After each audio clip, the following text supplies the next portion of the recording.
திருப்பதி வனப்பகுதியில் சுட்டுக் கொல்லப்பட்ட சசிகுமார் என்பவரின் மனைவி முனியம்மாள் தமது கணவர் கொல்லப்பட்டதில் சந்தேகம் உள்ளதாகவும் திருவண்ணாமலை மாவட்ட அரசு மருத்துவமனையில் மறு பிரேத பரிசோதனை செய்ய உத்தரவிட வேண்டும் என்றும் உயர்நீதிமன்றத்தில் மனு தாக்கல் செய்திருந்தார்.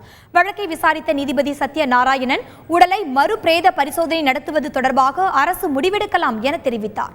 இதற்கு பதிலளித்த அரசு தலைமை வழக்கறிஞர் சோமயாஜி, உயர்நீதிமன்றம் உத்தரவிட்டால் மறு பிரேத பரிசோதனை செய்வோம் என கூறினார். இதையடுத்து வழக்கின் விசாரணை நாளை ஒத்திவைக்கப்பட்டதுடன் 6 பேரின் உடலை பதப்படுத்தி வைக்குமாறு நீதிபதி உத்தரவிட்டுள்ளார். இதனிடையே 6 பேரின் உடல்கள் திருவண்ணாமலை அரசு மருத்துவமனையில் மறு பிரேத பரிசோதனைக்காக வைக்கப்பட்டுள்ளன.